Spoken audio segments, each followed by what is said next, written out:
à cette étude extensive du livre des Actes et c'est très important, surtout dans ce temps dans lequel nous vivons, de creuser, de connaître comment l'Église fonctionnait, afin de pouvoir mieux naviguer à travers ce à quoi nous faisons face aujourd'hui. Et le livre des Actes, il n'y a rien de tel que le livre des Actes pour étudier comment l'Église opérait, comment l'Église fonctionnait dans l'ancien temps. Nous avons commencé ce périple il y a 20 leçons en arrière, je ne sais plus combien de semaines, mais je sais en tout cas c'est 20 leçons. Et aujourd'hui nous allons voir la 21e leçon. Nous avons amené Paul, nous avions commencé avec Pierre et nous avons vu comment la première partie vraiment du livre des Actes est concentrée sur Pierre. Pierre est vraiment le personnage principal du livre des Actes et l'église principale c'est l'église de Jérusalem. Mais quand tu rentres dans la dernière partie du livre des Actes, il y a un changement. Le focus est maintenant sur l'église d'Antioche et le personnage principal devient Paul et le ministère est tourné plus vers le païen que vers le juif. Là, nous sommes en train de suivre Paul, nous avons vu ces 2 voyages missionnaires. Là, on est au début de son 3e voyage missionnaire. Alors que Paul commence son 3e voyage missionnaire, Luc va nous donner beaucoup de détails sur le temps qu'il a passé à Éphèse, parce que c'était une ville très stratégique. Paul y a passé 3 ans de son ministère. Actes 20 et le verset 31 nous le dit. C'était le plus long qu'il est resté dans n'importe quelle ville. Éphèse avait un grand port qui en faisait une ville d'abord très riche à cause du commerce maritime. Et il y avait aussi à Éphèse un temple massif qui était dédié à la déesse Diana, et la déesse Diane qui faisait au fait d'Éphèse une ville religieuse. Et cette ville religieuse était imprégnée au fait d'idolâtrie et d'occultisme parce que ce n'était pas vraiment la bonne religion. Mais malgré cette combinaison de l'économie et de la religion et de l'occultisme et de l'idolâtrie, il y a eu un grand réveil à Éphèse. On aurait pensé tout le contraire. Lorsqu'il y a la richesse, les gens s'éloignent de Dieu. Lorsqu'on est prospère, on a tendance à ignorer Dieu. Amen. Oh, vous n'avez jamais observé cela. Alléluia. Mais lorsque on est prospère, on a tendance à négliger Dieu. Et très souvent, on se souvient de Dieu quand les choses vont mal. Mais ça ne devrait pas. Ça ne devrait pas. Et à cause de cette richesse, à cause de cette idolâtrie, à cause de cet occultisme, on aurait pensé qu'il n'allait pas y avoir de réveil à Éphèse. Mais c'est tout le contraire. Éphèse était un terrain fertile pour le réveil. Ça me rappelle une histoire, je pense que c'est Pasteur Graham qui nous avait raconté cela, à 2 vendeurs de chaussures. Je pense que c'était 2 vendeurs de la compagnie Bata. Je ne sais pas qui se rappelle encore des chaussures Bata. Alléluia. Les chaussures Bata, ça fait il y a longtemps. C'était la marque des chaussures. Il fallait porter des Bata. Et c'est un des vendeurs a été envoyé dans un pays lointain. Il est arrivé là-bas, tout le monde était pieds nus. Il a dit, oubliez ça, on ne va pas faire affaire ici. Personne ne porte des chaussures dans ce pays. Et notre vendeur est passé par ce même pays. Il dit, wow, quelle opportunité, tout le monde est pieds nus. Il y a tellement de pieds à chausser ici. Envoyez-moi des tonnes et des tonnes. Vous savez, très souvent, on peut voir une situation et pas y voir l'opportunité, mais c'est quand là où le péché abonde, la Bible nous dit, la grâce aussi surabonde. Ne vois pas le mal et être découragé, mais vois le mal et dis-toi, quelle opportunité pour le réveil. Quelle opportunité pour le réveil. Si tout le monde était déjà sauvé, on va réveiller personne. Alléluia. Maintenant, regardez, Acte 19, verset 10.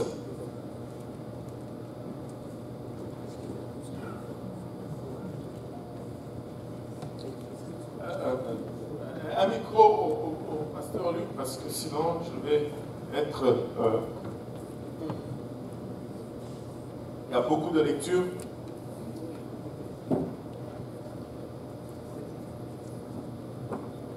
Acte 19, verset 10 nous dit, cela dura 2 ans, de sorte que tous ceux qui habitaient l'Asie, juifs et grecs, entendirent la parole du Seigneur. Quand Paul prêchait, il a, dans 2 ans, son message s'est propagé partout en Asie.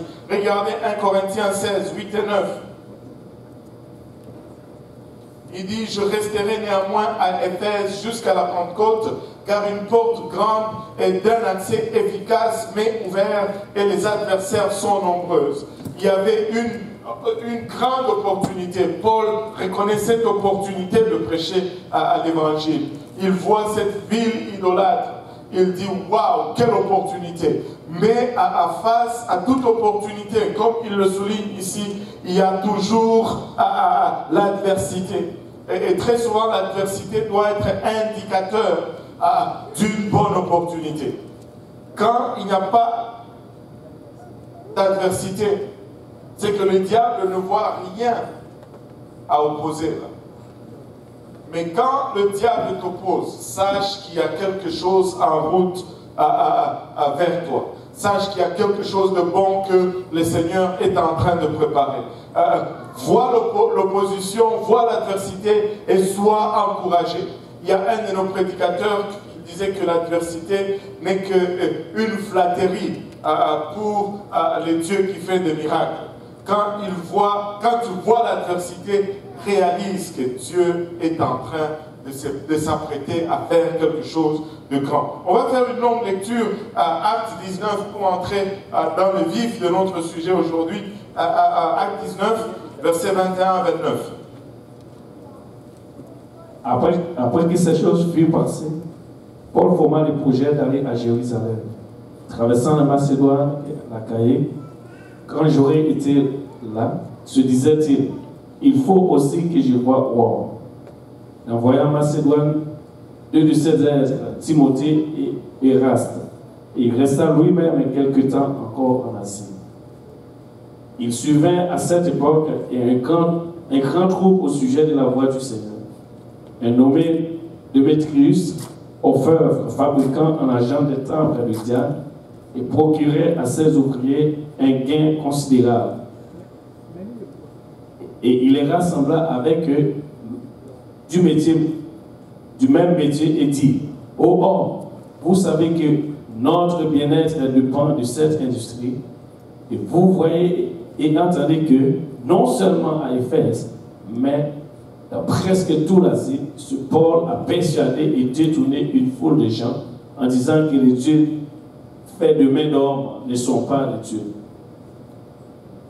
Le danger qui en résulte, et ce n'est pas seulement que notre industrie ne tombe en discrédit, c'est encore que le temple de la grande déesse Diane ne soit tenu pour rien.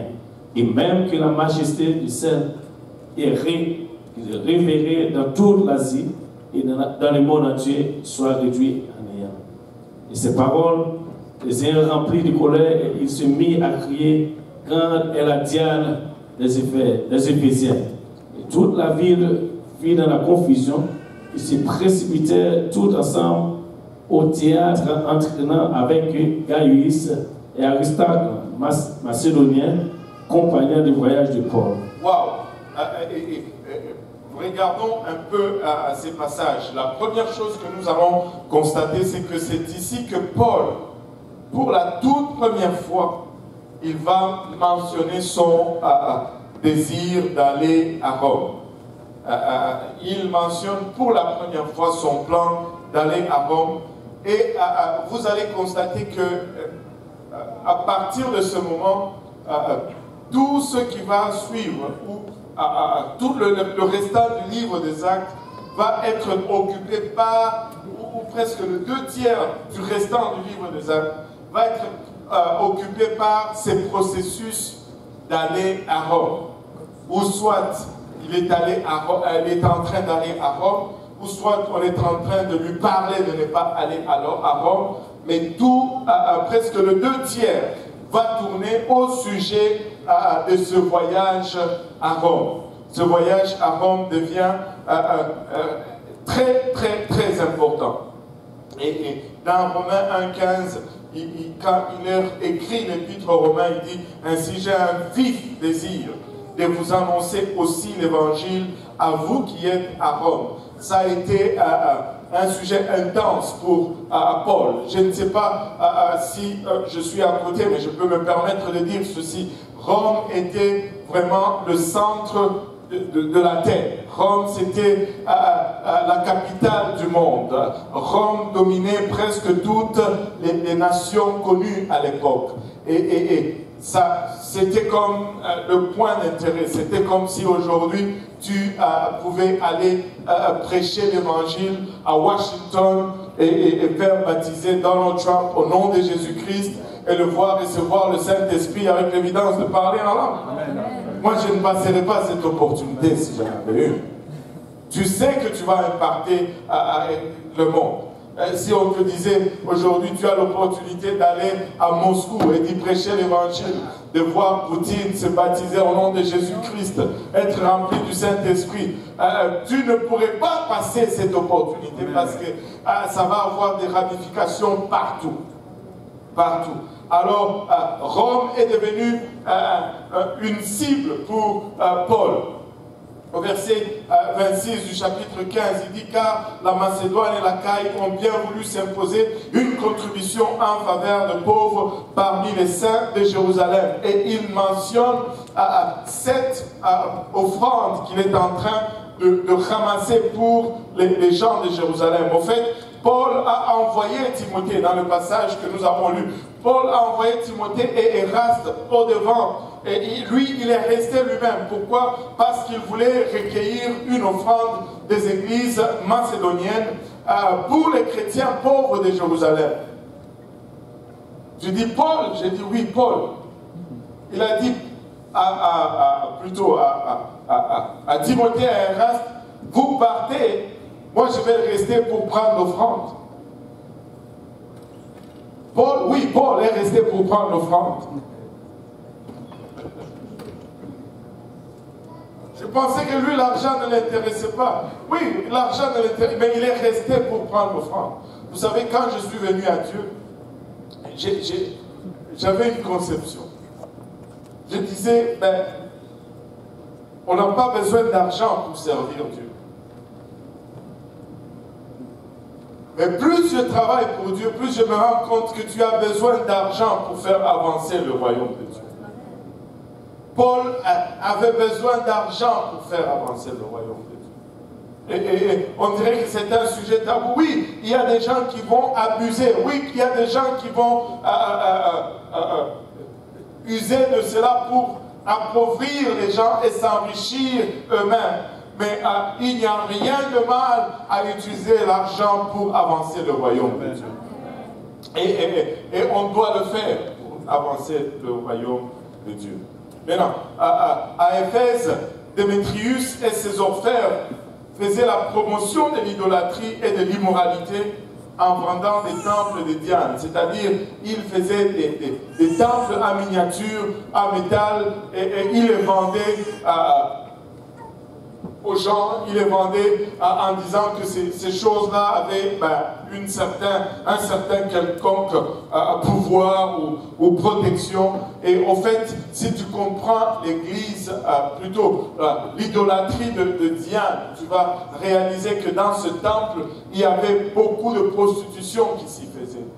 Il y avait des prêtresses qui étaient là et leur rôle c'était de se prostituer avec les marins qui entraient dans cette ville. Mais nous n'allons pas nous étaler là-dessus, mais c'est Démétrius en faisait maintenant le commerce.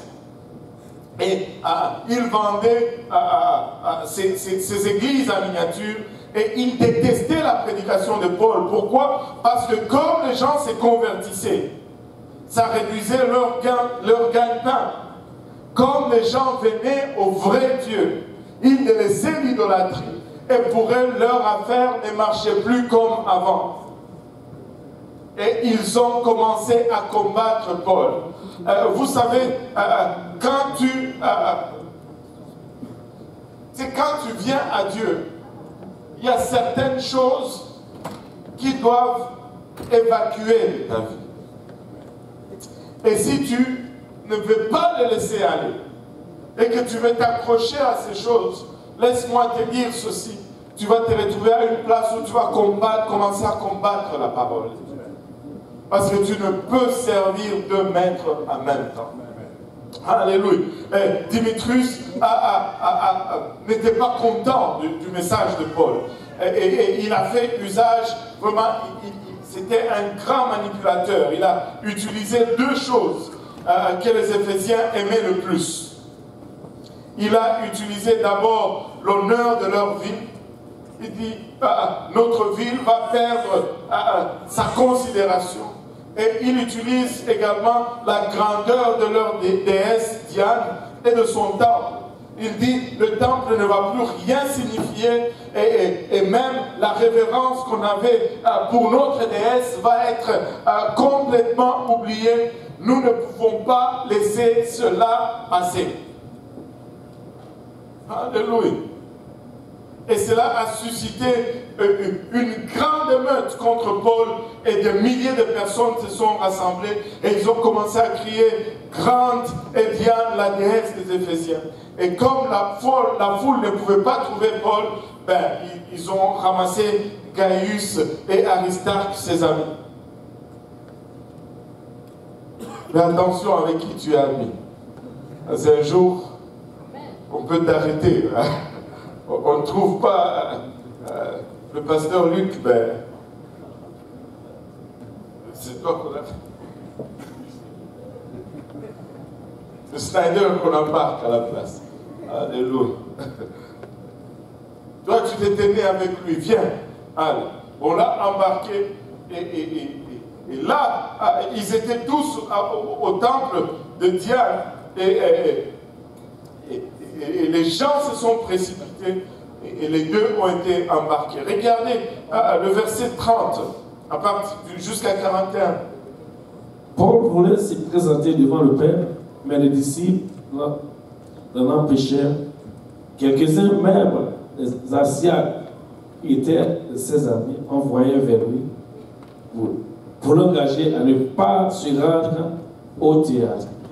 Et les uns criaient d'une manière et les autres d'une autre, car le désordre régnait dans l'assemblée et la plupart ne savaient pourquoi ils s'étaient réunis. Alors on fit sortir de la foule Alexandre et les Juifs poussaient en avant. Alexandre, en faisant signe de la main, voulait parler au Père.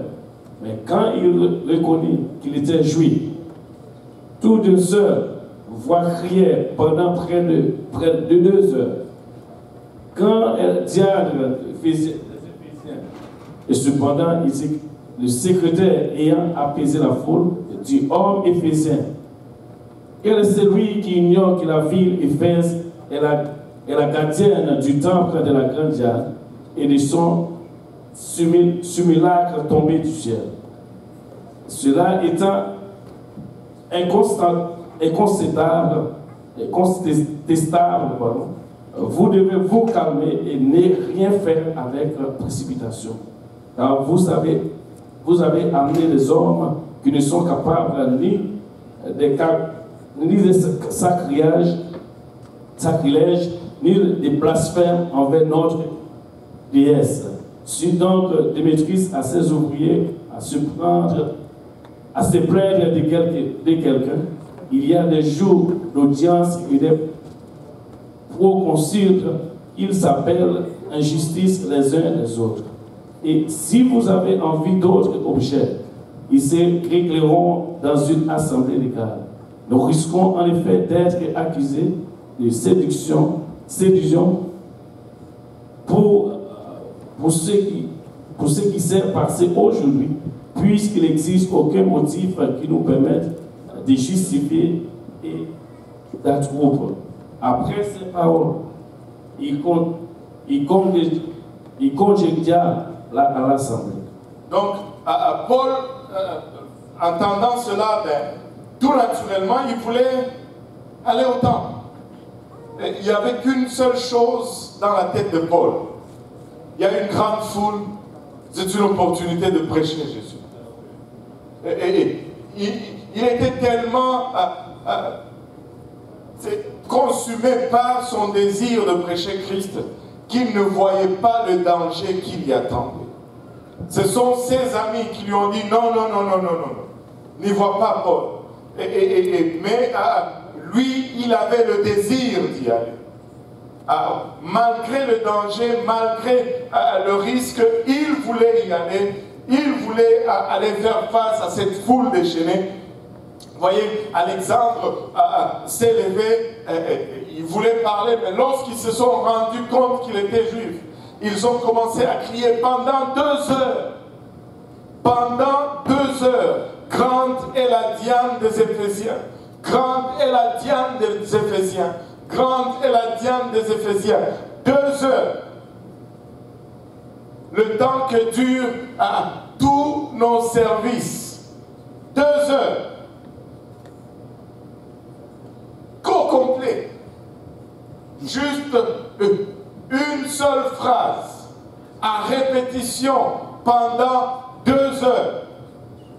Nous, si on chante même le même chant pendant 10 minutes, il y en a qui vont commencer à se plaindre.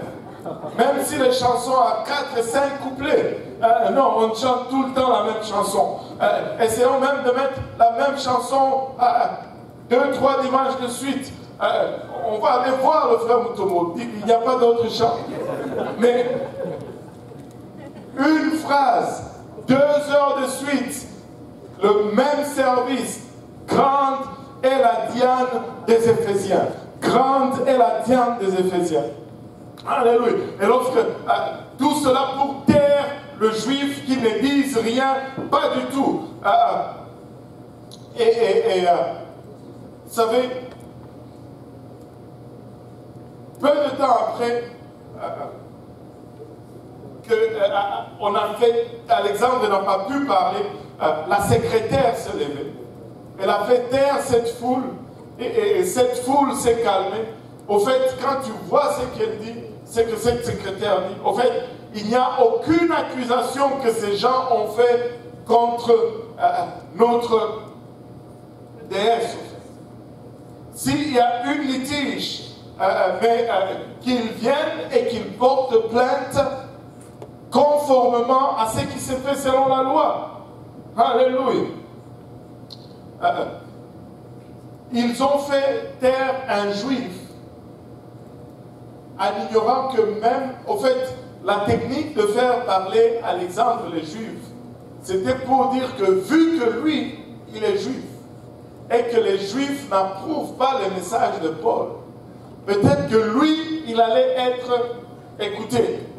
Mais juste de le voir un juif, ça n'a même pas fonctionné. Il n'a même pas été capable de dire une seule phrase. C'est le commis de la ville qui a été finalement à mesure de maîtriser la foule en utilisant la même tactique qui a été utilisée par les orfèvres pour éveiller la foule. Et il dit ceci: notre ville est reconnue pour être la ville protectrice du temple de notre grande déesse Diane. Il n'y a pas de doute sur cette réputation. Et laissez-moi vous dire ceci. Ce qu'il était en train de dire, tout simplement, c'est que, mais vous savez déjà qui vous êtes. Vous connaissez déjà votre place. Vous n'avez pas besoin de l'approbation ni de Paul, ni de quelqu'un d'autre pour affirmer votre grandeur. Écoutez, si nous pouvons réaliser ce message, si nous pouvons comprendre et l'appliquer dans nos vies, nous allons éviter toutes sortes de stress, toutes sortes de manques d'estime en nous-mêmes, que quelqu'un te regarde sur la route et tu dis, mais oh, tu as l'air vieille. Et là, tu as fait un deuil de 2 semaines. Tu es qui tu es. Tu es qui tu es. Tu es un approuvé de l'Éternel. Tu es la prunelle de son œil. Tu n'as pas besoin d'une approbation extérieure pour augmenter ou diminuer ta valeur. Ne laisse pas quelqu'un, un inconnu qui n'a pas payé pour ta vie, avoir autant d'influence sur ton propre estime de toi-même. Je n'ai jamais compris cela. Écoutez, toute cette lutte que nous avons contre la sanctification et les préceptes bibliques, c'est juste à cause de l'œil d'un étranger.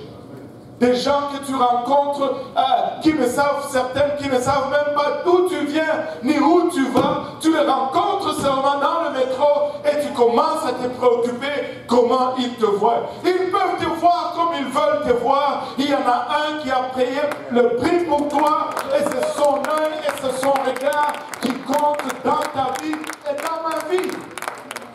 Oh Seigneur, aide-nous Seigneur. Pour peu, juste aide-nous, Seigneur. Aide-nous. Alléluia. Tout au long du livre des Actes, Luc va préciser clairement que la persécution de l'Église chrétienne a été incitée par les Juifs, et ces Juifs qui étaient incrédules principalement, et non pas par les Romains. C'est toujours des Juifs qui vont commencer, et après, les autres vont suivre. Regardez, au 20e chapitre, du 1er au 6e verset. Lorsque le tumulte eut cessé, Paul réunit les disciples et après les avoir exhortés, prit congé d'eux et partit pour aller en Macédoine. Il parcourut cette entrée, adressant aux disciples de nombreuses exhortations. Puis il s'est rendu en Grèce, où il séjourna 3 mois. Il était sur le point de s'embarquer pour la Syrie, quand les Juifs lui dressaient des embûches.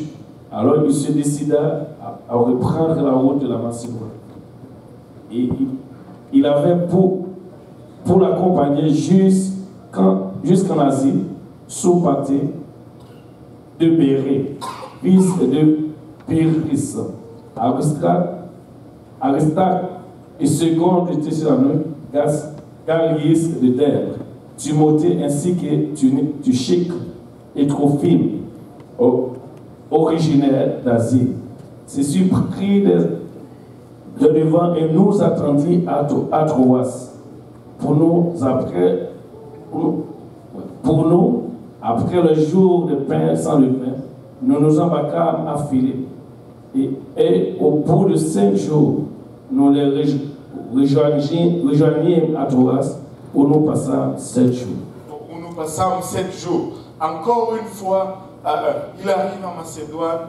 Ce sont les Juifs qui commencent par inciter la persécution contre Paul. Et partout où il passait, les Juifs étaient le premier à susciter ou à pousser pour la persécution. Regardez par la suite, regardez ceci. Ce passage m'a beaucoup intéressé. Le premier jour de la semaine, nous étions réunis pour rompre le pain, à partir du verset 7. Paul, qui devait partir le lendemain, s'entretenait avec les disciples et il prolongea son discours jusqu'à minuit. Vous savez, Paul était un long prédicateur. Alléluia. Vous dites toujours que moi je prêche longtemps. Vous n'avez pas entendu Paul.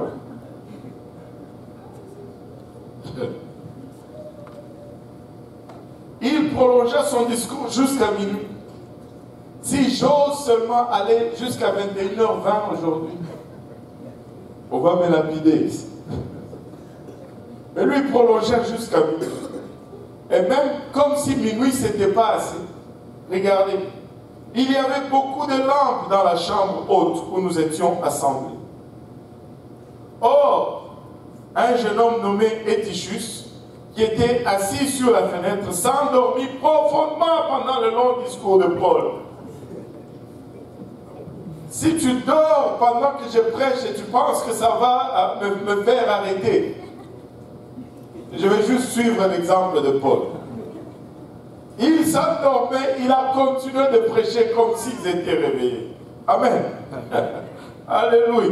Et un jeune homme nommé Titus qui était assis sous la fenêtre s'endormit profondément pendant le long discours de Paul. Entraîné par le sommeil, il tomba du 3e étage en bas. Et il fut relevé mort. Comme quoi, la prédication a tué quelqu'un.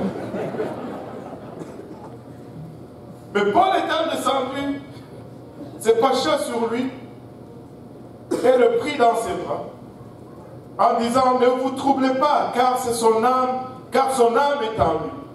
Quand il fut remonté, il rompit le pain et mangea, et il parla longtemps encore jusqu'au jour. Il meurt, on prie pour lui, on le ressuscite et on continue à prêcher, comme si de rien n'était, jusqu'au matin. Et en passant, c'est Paul qui prêchait. Amen. C'est Paul qui prêchait. 3 points de suspension. Alléluia. Les jeunes hommes furent amenés vivants et ce fut le sujet d'une grande consolation.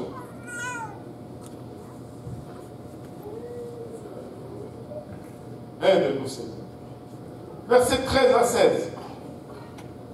Pour nous précédant Paul sur les navires et nous fîmes voiler pour Assos, où nous avons convenu de le prendre parce qu'il devrait faire la route à pied. Lorsque nous rejoint à Assos, nous le reprîmes d'abord à bord et nous allâmes à Mytilène. Et de là, continuant par mer, nous arrivâmes le lendemain vis-à-vis de Chios. Le jour suivant, où s'inclame vers Samos, et le jour d'après, nous vîmes à Milet. Paul avait résolu de passer devant Éphèse sans y arrêter, afin de ne pas perdre le temps en Asie, car il s'est hâté pour se trouver, si cela était possible, à Jérusalem le jour de la Pentecôte. Alléluia. Et à Milet, en attendant le prochain navire, Paul appelle les aînés d'Éphèse à venir afin qu'il leur livre son message d'adieu. Il n'a pas voulu traîner à Milet, il n'a pas voulu passer encore par Éphèse, il est passé tout droit à Éphèse parce qu'il avait un but, il voulait être à Jérusalem pour le jour de la Pentecôte. Il voulait être à Jérusalem pour le jour de la Pentecôte. Pourquoi? Parce que le jour de la Pentecôte, c'était une tradition que les Juifs de partout à travers le monde venaient là-bas pour célébrer la Pentecôte. Et quelle opportunité c'était pour Paul que de prêcher l'Évangile le jour de la Pentecôte. Le 20e chapitre, toujours au verset 17, la Bible nous dit, cependant de Milet, Paul envoya chercher à Éphèse les anciens de l'Église. Lorsqu'ils furent arrivés vers lui, il leur dit, vous savez de quelle manière, maintenant, écoutez ce discours, vous savez de quelle manière, depuis le premier jour où je suis entré en Asie, je me suis sans cesse conduit avec vous. Paul, au fait, est en train de faire ses adieux. C'est comme s'il savait qu'il n'allait plus jamais revenir à Éphèse. C'est comme s'il savait que son sort était scellé ou qu'il arrivait à la fin de sa vie. Vous savez, comme des fois, il y a cet instinct, surtout dans nos anciens, quand ils commencent à s'approcher du jour de leur départ. C'est comme s'ils vont commencer à faire des choses, comme s'ils savaient qu'ils allaient partir. Et je me rappelle toujours, non seulement, quand je commence à parler de la mort, tout le monde devient un peu froid, et parlons plutôt de la naissance. Avez-vous déjà remarqué comment les mamans, c'est comme si, avant l'accouchement, elles vont savoir, elles vont nettoyer la maison, tout ranger, et puis boum, le soir, elle va aller accoucher, comme si elle le savait. Allô? C'est comme s'il y a un instinct en nous. La veille de la mort de mon père, je pense ce jour-là, il a appelé presque tous les membres de la famille qu'il avait dans son numéro. Il a appelé l'oncle d'Italie, il a appelé la tante de London, il a appelé l'oncle de Kinshasa. Il leur disait ceci, cela, mais bon, au fait c'était un au revoir qu'il disait. Mais Paul, on dirait qu'il avait ce ressentiment. Il appelle les anciens d'Éphèse et il commence à les parler. Il dit, vous savez comment je me suis conduit parmi vous. Et au verset 19, il dit, servant le Seigneur en toute humilité. Et tout le monde dit en toute humilité. Écoute, si nous n'avons pas d'humilité, notre service est vain. Si nous n'avons pas d'humilité, notre service est fait pour nous-mêmes. Nous sommes juste des égoïstes, égocentriques, maniaco-contrôleurs et qui veulent juste une réputation personnelle. Sans humilité, nous ne pouvons pas servir le Seigneur. Il dit avec toute humilité, avec larmes au milieu des épreuves, que me suscitaient les embûches des Juifs. Vous savez que je n'ai rien caché de ce qui vous était utile. Paul dit, je vous ai donné toute la vérité que vous avez besoin pour être sauvés. Je ne vous ai rien caché de ce qui vous était utile. Je vous ai donné les préceptes de Dieu. Je vous ai bien équipé. Et que je n'ai pas crainte de vous prêcher et de vous enseigner publiquement et dans les maisons. Alléluia. Paul dit, je n'ai pas peur de vous enseigner personnellement ou que ce soit dans un environnement public. J'ai dit la même chose dans les maisons, j'ai dit la même chose dans les églises. J'ai dit la même chose dehors, j'ai dit la même chose dedans. Il n'y a pas eu de double face en moi. Il dit, annonçant aux Juifs et aux Grecs la repentance envers Dieu et la foi en notre Seigneur Jésus-Christ. Paul ne leur a pas caché le fait qu'il était lié dans son esprit à aller à Jérusalem. Et quand il parle comme ça, c'est parce qu'il sent cette lourdeur que là où je vais à Jérusalem, il y a quelque chose qui va se passer et qui va probablement dicter de ma fin. Même s'il savait que le danger et la mort possible l'y attendaient. Le Saint-Esprit avait confirmé ces messages le long de son voyage, ville après ville. Quelqu'un d'autre aurait pu trouver une occasion de s'échapper, mais pas Paul.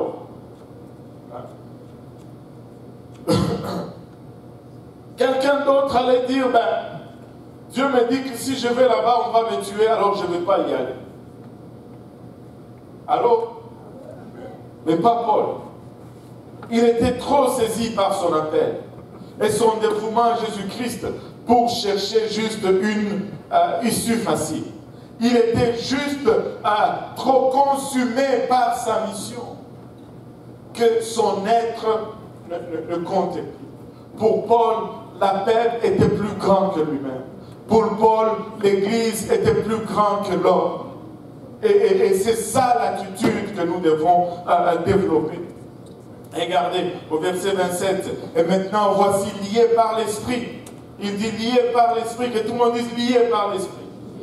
Lié par l'Esprit, je vais à Jérusalem, ne sachant pas ce qui m'y arrivera. Tu sais, quand il dit ne sachant pas ce qui m'y arrivera, c'est une présomption de danger. Quand quelqu'un dit je vais là-bas, mais je ne sais vraiment pas qu'est-ce qui va m'arriver, c'est parce qu'il anticipe quelque chose de grave, ou il anticipe un danger vis-à-vis de lui. Seulement, de ville en ville, l'Esprit Saint m'avertit que des liens et des tribulations m'attendent. Mais je ne fais pour moi-même aucun cas de ma vie, comme si elle m'était précieuse, pourvu que j'accomplisse ma course avec joie et le ministère que j'ai reçu du Seigneur Jésus d'annoncer la bonne nouvelle de grâce de Dieu, de la grâce de Dieu. Il dit, ma vie ne m'appartient pas au fait. Et si nous réalisons cela, nous allons commencer à vivre autrement. Tu sais, avant de venir à Dieu, nous n'avions même pas de vie à nous-mêmes. Nous étions esclaves du péché et nous étions au fait liés par le diable. Mais le Seigneur est venu, il nous a rachetés. Il nous a rachetés. Quand tu achètes quelque chose, ce que tu as acheté devient ta propriété. Amen.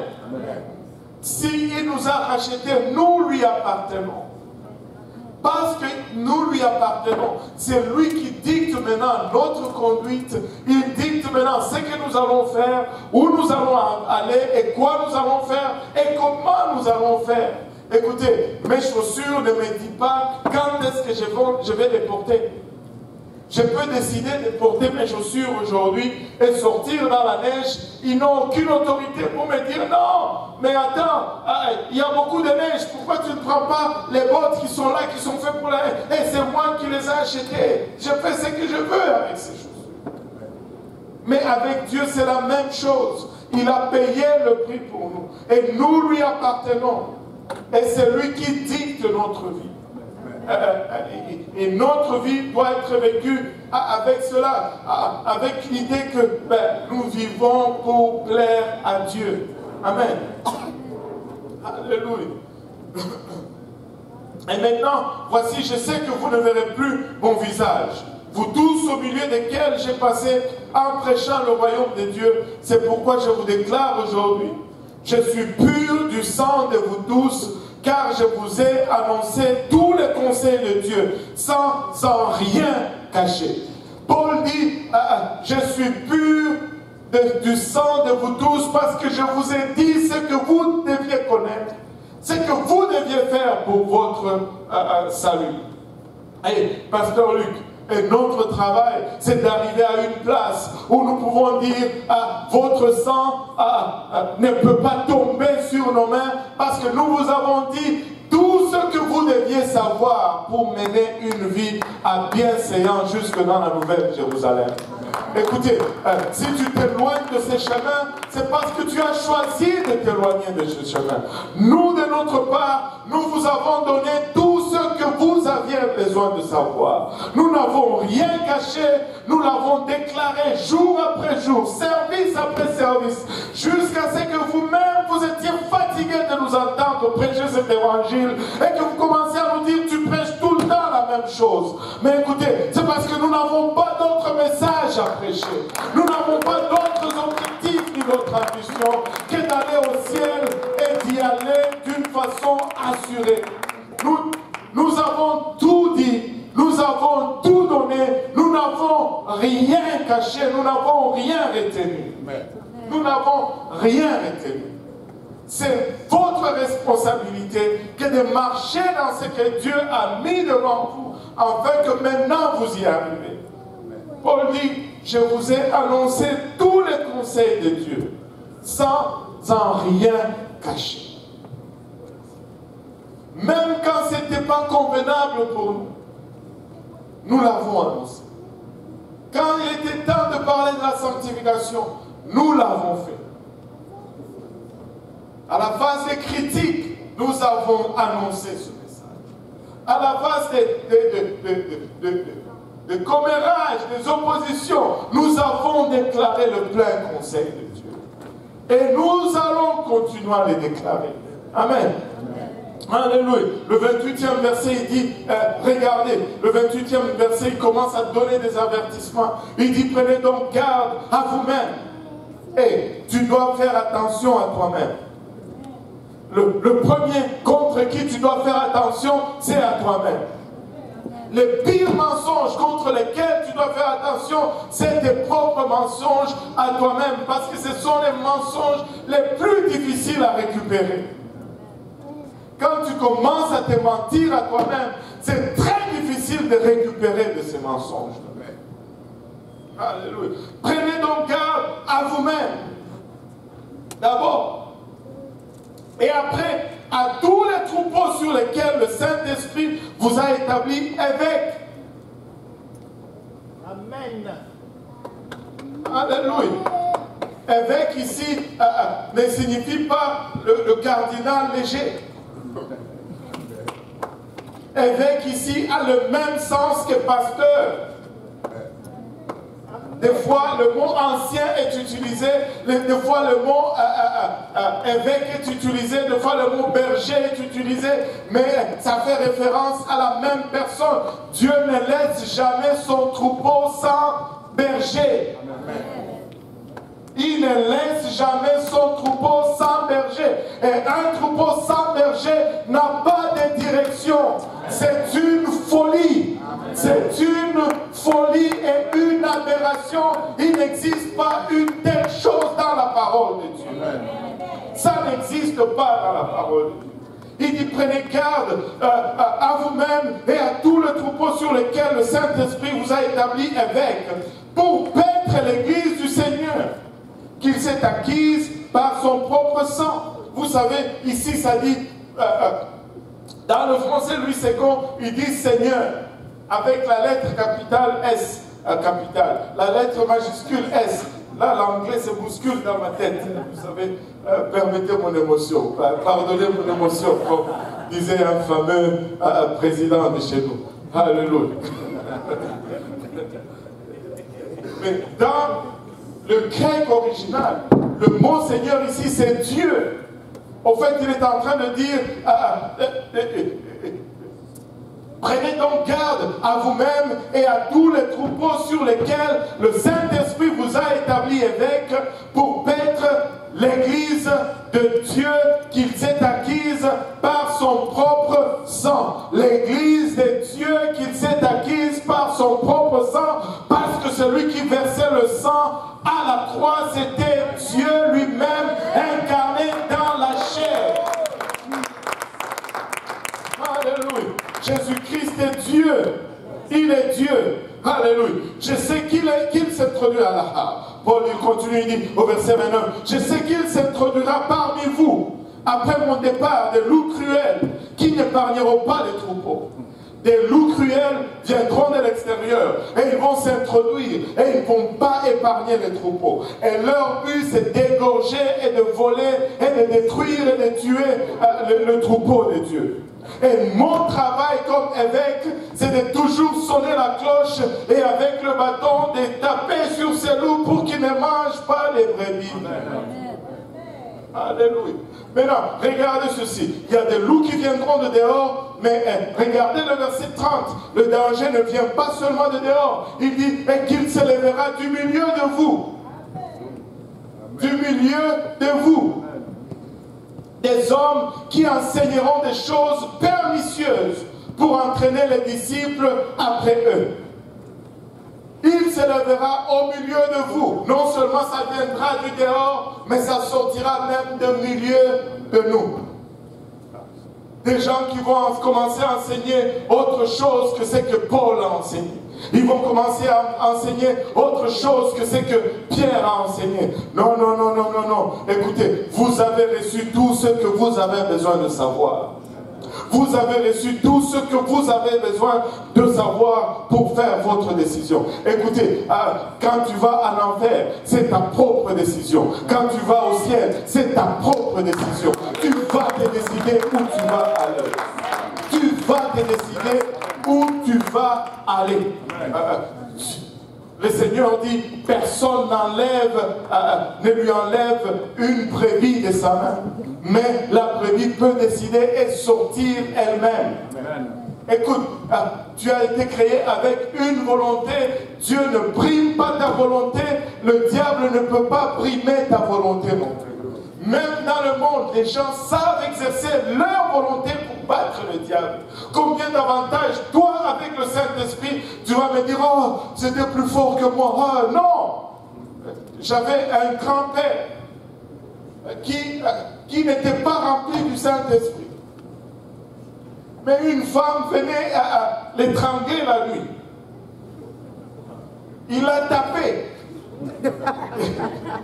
Il a donné un coup de poing. Paf! Et le lendemain, il est allé la voir. Mon frère est là, il va vous dire. Il dit, c'est toi, je t'ai vu la nuit. Et même que c'est cette pagne que tu as accrochée là, que tu portais. Si tu oses encore venir, je te tape. Elle n'est plus venue la serrer. Et il n'avait même pas le Saint-Esprit. Toi aujourd'hui, enfant de Dieu, rempli du Saint-Esprit, tu veux me dire que tu ne peux pas te décider. Non, non, non, non. Tu vas décider où tu vas aller. Tu vas choisir où tu vas aller. Tu vas choisir qui tu vas servir. Mais pour moi et ma maison, nous servirons l'Éternel. De cette chair, nous allons toujours faire retentir cette même cloche. Alléluia. Il disait, veillez donc, vous souvenant que durant 3 années, je n'ai cessé nuit et jour d'exhorter avec larmes chacun de vous. Nuit et jour, Paul est en train de plaider avec eux. J'ai pleuré pour toi. J'ai donné mon âme pour te sauver. J'ai versé mes larmes pour te sauver. Ne te lève pas un jour et considère ce que j'ai mis en toi. Ne te lève pas un jour pour commencer à écouter une voix étrangère. Paul est en train de dire, j'ai payé le prix 3 ans pour toi. 3 ans j'ai payé le prix. Et maintenant, je vous recommande à Dieu et, en d'autres termes, il est en train de dire, j'ai fait ma part. Et maintenant, je vous recommande à Dieu et à sa parole de grâce, à celui qui peut édifier et donner l'héritage avec tous les sanctifiés. Il dit, j'ai fait ma part. Après avoir fait ce que je fais, si tu te détournes, je ne peux rien faire d'autre.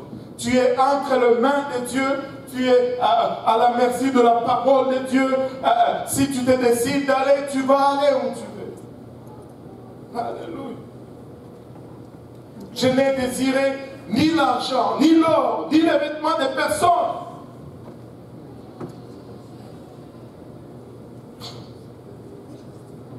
Paul est en train de dire, je n'ai désiré ni l'argent, ni l'or, ni les vêtements de personne. Vous savez vous-même que ces mains ont pourvu pourvu à mes besoins et à ceux des personnes qui étaient avec moi. J'ai travaillé, alléluia, pour prendre soin de moi-même. Écoutez, je vais mourir, je ne dois rien à personne, je vais travailler pour faire vivre ma maison. Paul dit, on ne demande rien à personne. On prêche seulement l'évangile. On ne demande rien à personne, pasteur Luc. Quand il n'y en a pas chez moi, on boit de l'eau et on dort. Mais laissez-moi vous dire, il n'y a pas eu un seul jour où ça manquait sous la table. Je ne suis pas riche, je n'ai pas d'économie, je n'en ai pas besoin non plus, parce que je sais que je suis juste un passager sur cette terre. Anyway, revenons à notre sujet. Sinon, ça va être trop long. Alléluia. Je vous ai montré de toute manière que c'est en travaillant ainsi qu'il faut soutenir les faibles et se rappeler les paroles du Seigneur qui a dit lui-même, il y a plus de bonheur à donner qu'à recevoir. Au fait, Paul, c'est dans ce passage, c'est quand il dit il y a plus de bonheur à donner qu'à recevoir. Si tu regardes tous les évangiles, tu ne vois nulle part où le Seigneur a dit cela. Ça ne veut pas dire que le Seigneur ne l'a pas dit. Allô? Tout ce qu'il a dit ne peut pas être juste. Amen. C'est quelque chose qu'il a dit, mais qui a été transmis oralement d'une personne à une autre. Et c'est de là que Paul a su. S'il l'a dit, c'est parce que le Seigneur l'avait dit. Et il fait référence à ce que le Seigneur a dit. Il y a plus de bonheur à donner qu'à recevoir. Et laissez-moi vous dire, vraiment, il y a plus de bonheur à donner qu'à recevoir. Amen. Amen. Amen. Frère Christian, ne me coupe pas. Ce n'est même pas toi. Il y a plus de bonheur à donner qu'à recevoir. Amen.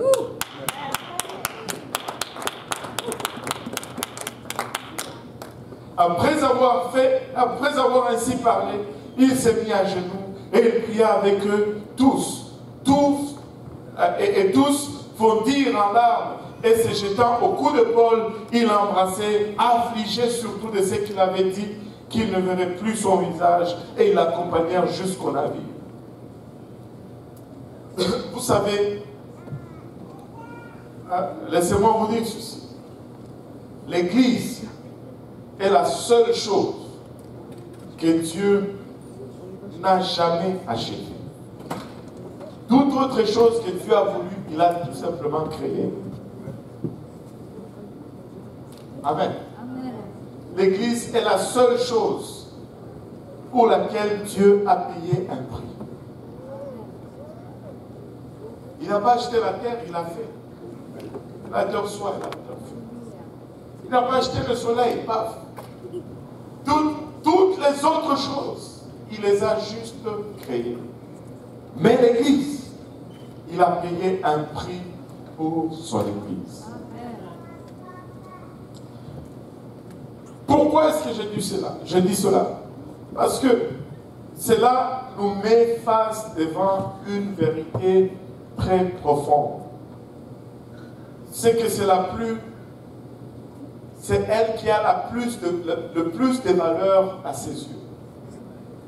L'Église a plus de valeur pour Dieu que toute autre chose. C'est pourquoi tu peux m'attaquer, ça ne fait rien. Ça ne fait rien, ça fait quelque chose. Et sinon, vous allez commencer à vous déchaîner.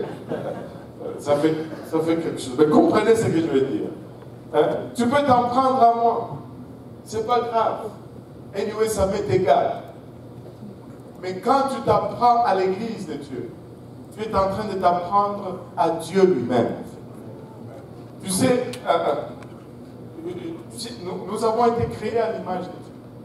Si nous reflétons vraiment cette image de Dieu, ça va être comme ça. Tu sais, tu peux m'insulter. Ça va passer. Mais n'insulte pas ma femme. Là, en tout cas, je vais me repentir après. Je vais me repentir après. Tu peux m'insulter, me maltraiter, c'est pas grave. Mais ne va pas à ma femme. Ne va pas à ma femme, parce que ça, c'est la limite. Je me rappelle, je ne sais pas si je dois raconter. Je vais raconter quand même. Il y en a qui sont contents. Vous voulez trop savoir des choses. J'étais assis là où le frère Schneider est assis. Et en fait, quand nous sommes venus à l'église, c'était notre place. On s'assoyait toujours là. Toujours là. Et on était dans le service le matin, on venait au service anglophone. Et il y avait une dame dans le service qui n'aimait pas Pasteur Graham du tout. Je me demande qu'est-ce qu'elle venait faire à l'église. Des fois, tu te... Et alors, si elle n'aimait pas Pasteur Graham, mais alors, la sœur Graham, c'était comme le double de ses sentiments. Et des fois, la sœur Graham témoignait dans le service le matin. Et là, un jour, on était là, et la sœur Graham a commencé à parler, et cette dame ne faisait que dire les choses parce qu'elle était en arrière.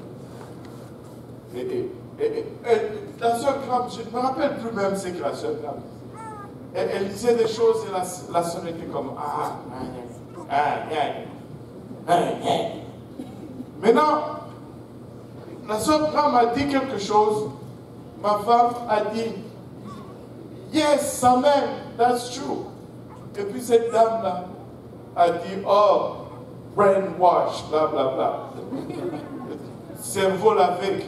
Écoutez, c'était comme quelque chose qui est monté qui est allé jusqu'au cerveau. Et il y a eu une déconnexion entre l'esprit et la chair. Je me suis retourné, j'ai dit, you shut your mouth. Continue. Je lui ai dit, je vais te taper. Elle était choquée. Moi aussi, j'étais choqué.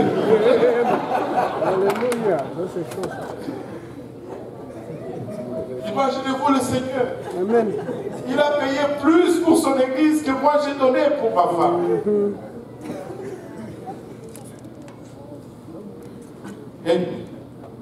Aide-nous, Seigneur.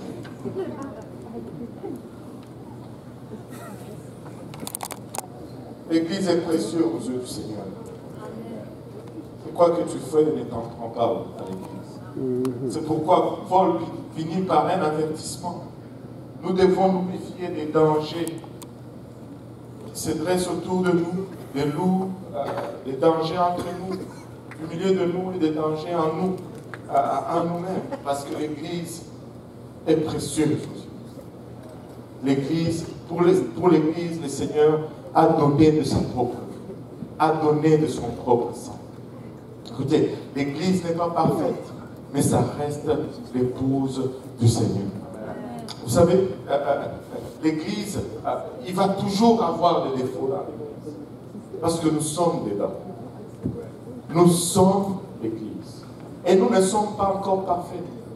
C'est pourquoi Christ, c'est le type de la Pâque, le pain sans levain, mais l'Église, c'est le type de la Pentecôte, le pain levé avec la levure.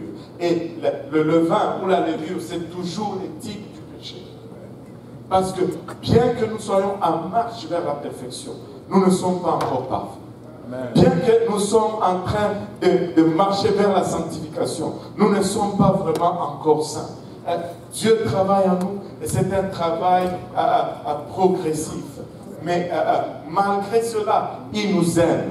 Malgré cela, il a donné sa vie pour nous. Et il ne veut pas que rien ne vienne entacher pour lequel il a payé le prix. Alléluia. Paul, si on le regarde bien, il a nommé 5 péchés destructeurs. Il a fait référence à la négligence. Nous ne devons pas être négligents. Amen.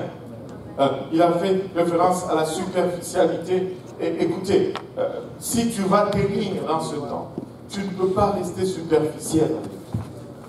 Tu dois rentrer dans la parole. Tu dois rentrer dans une relation avec Dieu. Tu dois rentrer à une place où vraiment c'est toi avec Dieu. Sinon, tout vent de doctrine va te faire pencher soit à gauche, soit à droite. Il a parlé de la convoitise là-dedans. Nous ne pouvons pas regarder à gauche et envier telle personne. Regarder à droite et envier telle autre personne. Ça nous tue, ça nous tue, ça nous tue. Je parlais à quelqu'un aujourd'hui, je ne me rappelle plus c'est qui. Je lui disais, quand j'étais encore dans le travail séculier, quand j'allais toujours demander, une augmentation, je ne faisais jamais référence à quelqu'un d'autre. Je fais référence à moi-même par rapport à ce que je fais et par rapport à ce que je produis et j'estime que je devais recevoir ceci en retour. Parce que ta mesure, c'est toi-même. Tu dois toujours te mesurer à faire mieux que tu as fait hier. Est-ce qu'aujourd'hui je suis mieux que j'étais hier? Pas aujourd'hui est-ce que je suis mieux que Schneider. Non. Tu ne sais pas où il est, tu ne sais pas où il a commencé ou à quoi il fait face. Tu dois te mesurer par rapport à toi-même. La référence c'est Christ, mais la mesure c'est moi-même. Aujourd'hui, je dois avoir des meilleures pensées que je ne l'avais hier. Je dois avoir des meilleures paroles que je ne l'avais hier. Je dois m'améliorer par rapport à moi-même, pas par rapport à quelqu'un d'autre. Amen. La convoitise. Et l'autre chose que des fois, nous ne regardons pas de la bonne façon, la paresse. La paresse, Dieu n'aime pas les paresseux. Dieu n'aime pas les paresseux. Nous devons travailler. Si tu es fort, tu dois travailler. Tu es jeune, tu as tes jambes, tu as tes bras, tu dois travailler. Tu ne peux pas rester à dormir tous les jours. Tu te réveilles tard, tu te couches tôt. Non, écoute, 6 heures de sommeil par jour, c'est assez. Tu dois te lever, tu dois aller travailler. Dieu n'aime pas les paresseux. Dieu ne bénit pas les paresseux. Si tu veux que Dieu te bénisse, commence à travailler. Commence à produire. Et Dieu va te bénir. Tu dis, je ne trouve pas du travail. Non. Cherche. Cherche. Tu ne cherches pas de la bonne façon. Si tu ne trouves pas de travail, va voir la soeur Morgane. Elle va t'aider à trouver. Cherche. Et écoute, quand tu cherches du travail, tu commences déjà à te mettre... Oh, je m'éloigne un peu de mon sujet. Tu commences déjà à te mettre, oh, moi je ne peux pas faire ceci, moi je ne peux pas faire cela. qui es-tu pour ne pas faire ceci ou cela? Moi, j'ai tout fait dans ce pays. Je me rappelle, je suis arrivé dans ce pays, j'avais 20 ans. Bien sûr, comme tout jeune homme de 20 ans qui vient du Congo, je n'avais jamais travaillé. Je me rappelle à une place où je suis allé, j'ai rempli leurs feuilles, et puis il y avait un Italien qui regarde l'expérience de travail, aucun. Il lève la tête, il me regarde, il me dit, mais tu es le fils de Bokassa ou quoi? Il ne concevait pas que je n'ai jamais travaillé à 20 ans, je n'ai jamais fait un seul travail. Certains d'entre nous, à 20 ans, ce n'est pas normal. Alors, commence quelque part, et le bon travail vient toujours à ceux qui travaillent déjà. Si tu attends le meilleur travail, il ne va jamais venir. Mais si tu commences avec ce que le Seigneur te donne, le Seigneur va te donner mieux. Alors, j'ai fait la manufacture, j'ai fait les champs, j'ai vendu des fruits et légumes au marché Jean Talon. Il y a quelqu'un qui a déjà été au marché Jean Talon? Moi, j'ai vendu là-bas. Et j'étais assidu à mon affaire. J'avais un slogan, mon boss m'aimait tellement parce que j'étais à mon affaire. J'avais un slogan, tout est garanti, venez voir nos produits, digestion garantie, ça c'était mon slogan. Et les gens riaient et ils venaient. J'ai travaillé au marché Jean Talon, j'ai travaillé dans la cuisine, j'étais plongeur, j'ai plongé les assiettes, j'ai servi aux tables, j'ai couru après les chiens, les chats dans les rues de Montréal. J'ai tout fait jusqu'à ce que le Seigneur me donne quelque chose de bon éventuellement. Mais il fallait passer par toutes ces choses. Écoutez, à la fête des mères, on m'a donné une plaque. Oh, la fête des mères, va chez les fleuristes. J'avais une petite voiture. Et tu vas chez le fleuriste et tu livres les fleurs et tu as des types. On a tout fait. On a tout fait. Dieu n'aime pas la paresse. Bref. Tu es jeune, tu dois travailler. Alléluia. Et l'autre chose que Paul souligne ici, c'est l'égoïsme. C'est l'égoïsme. Moi-même et moi-même. Je suis le centre du monde, je suis le nombril de la terre. Tout doit passer par moi. Il faut partager. Il faut partager. L'égoïsme, c'est pas bon. Alléluia. L'égoïsme, c'est pas bon. Amen. L'égoïsme, c'est pas bon.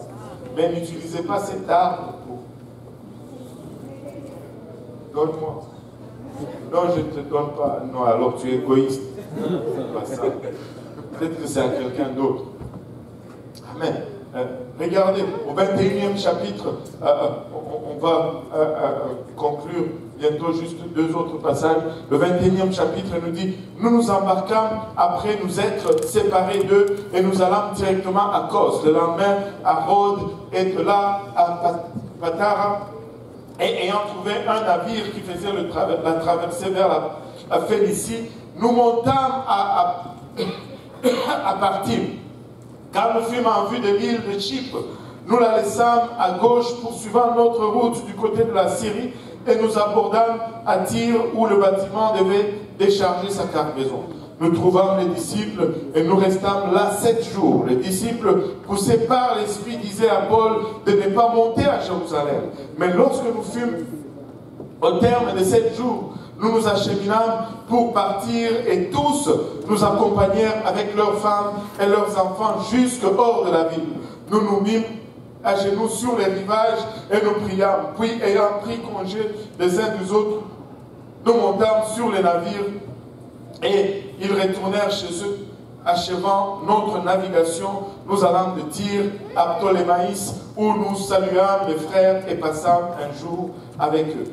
Paul commence maintenant à recevoir des messages tout le long de ses amis, des disciples, que sa visite à Jérusalem sera difficile et dangereuse. À Tyr, les croyants continuaient de lui dire, n'y va pas. Tu ne dois pas mettre le pied à Jérusalem. Et ça, c'était des Grecs, bien que Paul n'ait jamais été avec les chrétiens de Tyr auparavant.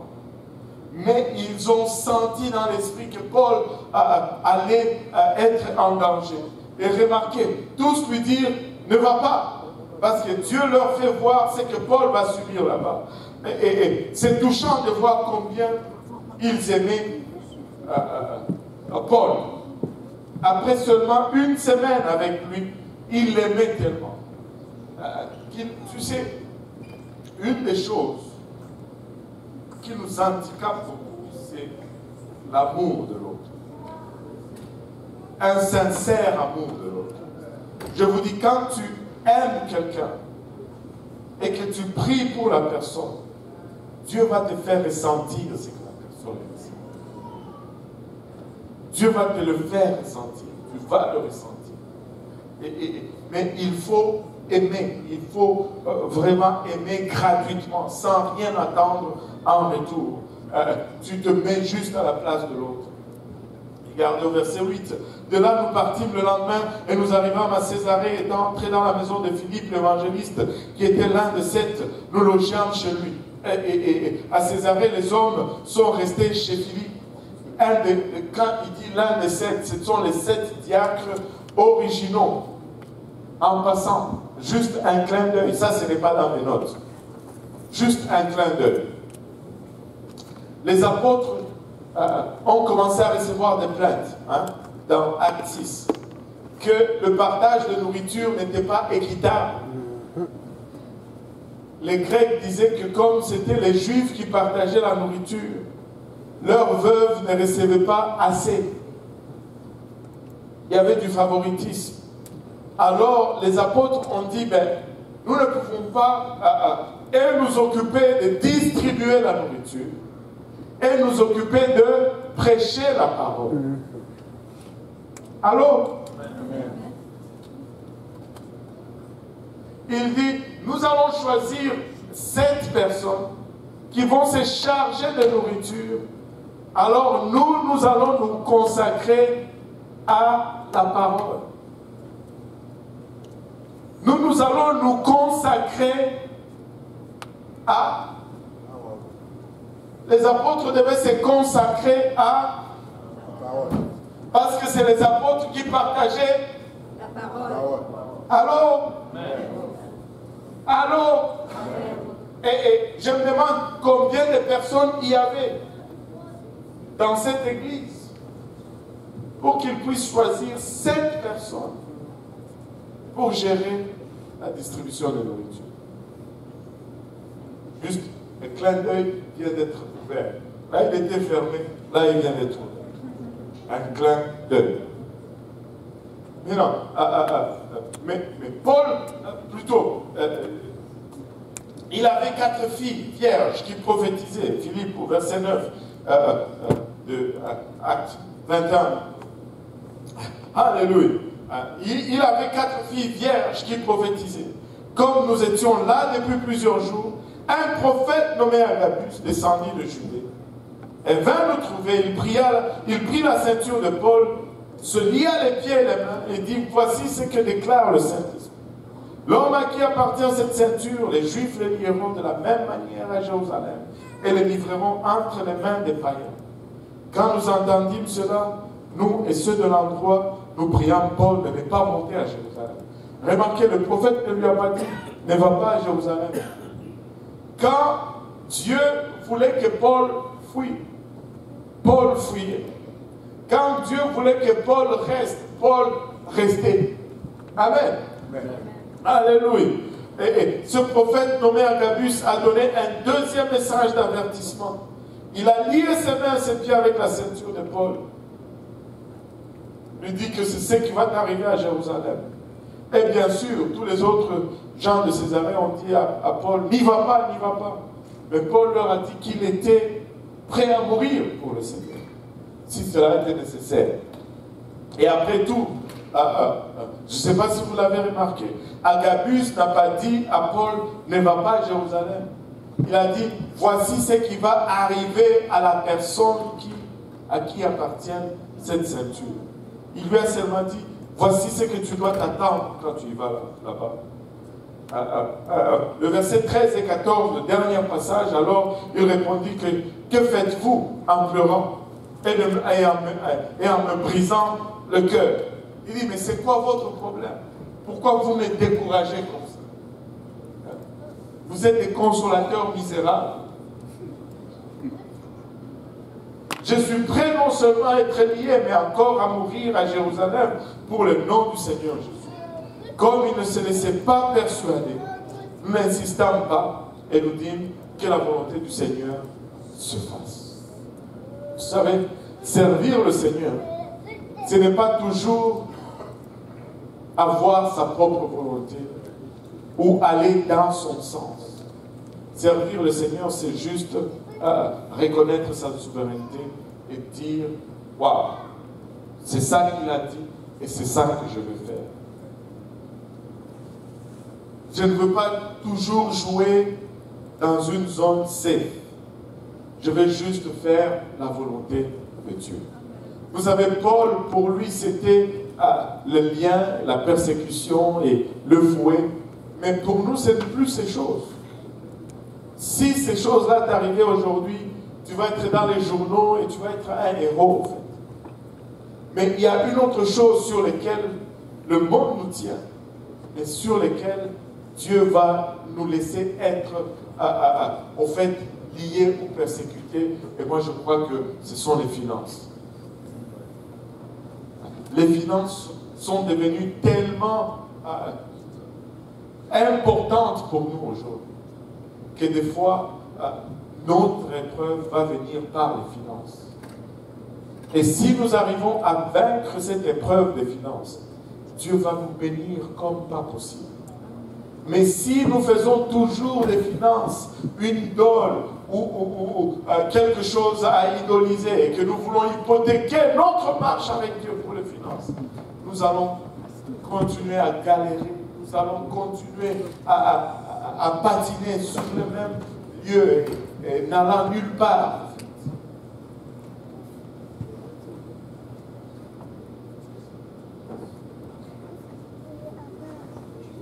Je ne veux pas chercher ma sécurité. Je veux chercher la volonté de Dieu. Amen. À n'importe quel prix, Paul dit, la volonté de Dieu.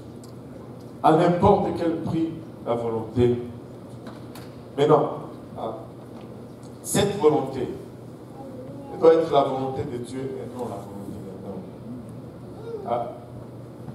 Il y a des gens qui vont se faire martyrs d'eux-mêmes pour dire qu'ils souffrent et que maintenant c'est la volonté. Non, ça c'est Dieu. Ce n'est pas ce que Dieu demande. Ce n'est pas ce que Dieu demande. Il y avait plusieurs personnes qui travaillaient pour Dieu. Mais Paul a vécu ce qu'il était appelé à vivre. On n'a pas pris tous les chrétiens de Jérusalem pour les amener liés à Rome. On a pris Paul, on l'a amené lié. Il ne faut pas créer ses propres liens pour pouvoir dire que voilà, je suis persécuté. Non, ça ne marche pas. Il faut juste faire la volonté de Dieu. Si la persécution vient, ne fuis pas. Demande à Dieu ce que tu dois faire. Et Dieu va te dire ce que tu dois faire. Mais en ce qui nous concerne, notre travail, c'est de donner le plein conseil de Dieu. Le plein conseil de Dieu. Et ne recherchons pas le confort, mais recherchons plutôt la volonté de Dieu. Si nous pouvons nous lever tous ensemble.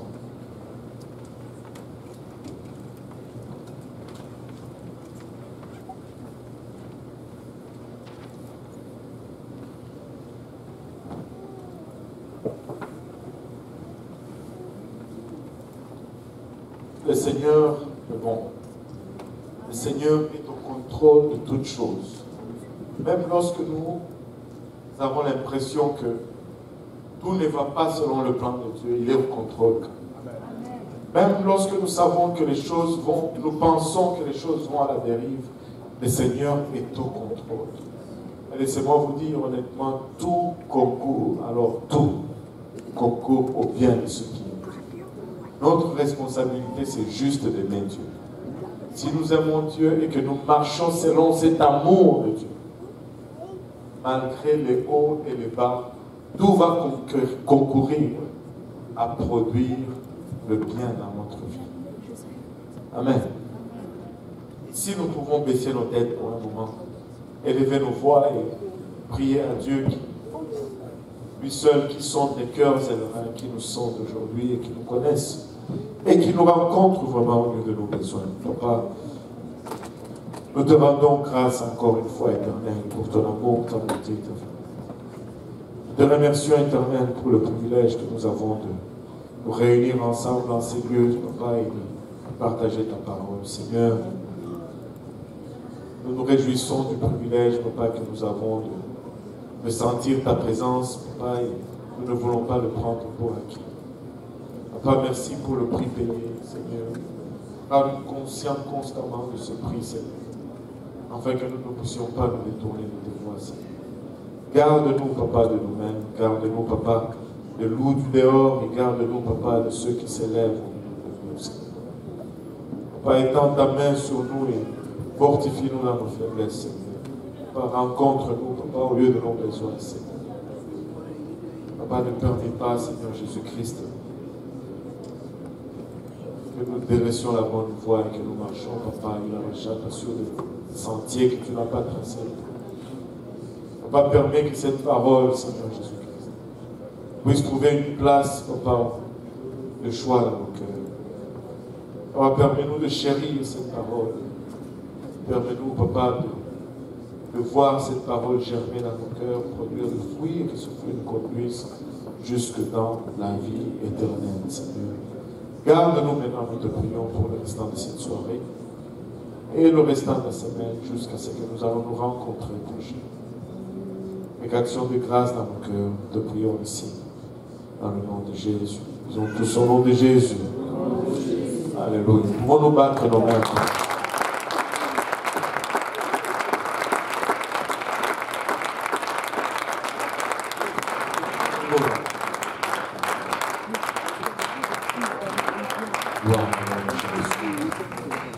Serrez la main de votre